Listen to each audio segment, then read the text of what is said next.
আরো কি বলেছিল চলো ডাক্তার বিক্রমচন্দ্র রায় কে ছিলেন?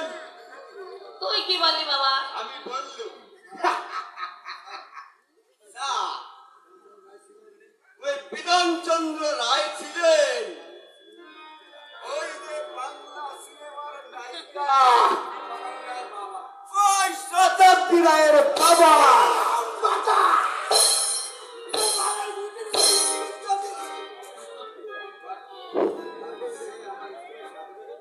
এই আমার স্কুলের সার্টিফিকেটটা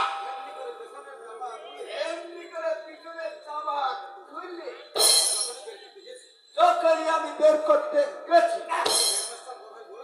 তখনই হেডমাস্টার মশাই আমাকে কি বলে উঠলো জানো?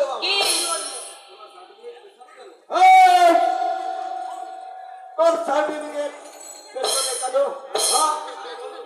আমি বললাম কি জানো? কি উত্তর দিলি বলেন জানি জানো তো না বাবা, বল দেখি। ওই শালার পাশে এত চাপ যদি আমি সামনের পকেটে রাখি, যদি আমার পকেটটা মাফ হয়ে যায়, তাই আমি পেছনে যাতে কেউ আমার পেছনে মারতে পারে না। কি মিস্ত্রি বাবা,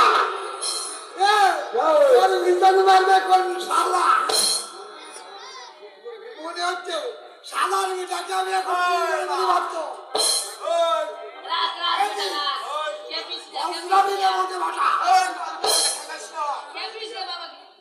তুই কি করবি রে? এই সমস্ত উত্তর দেওয়ার চাকরি তো নয়।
বাবা ওই উপরে ভগবান আমার নিচে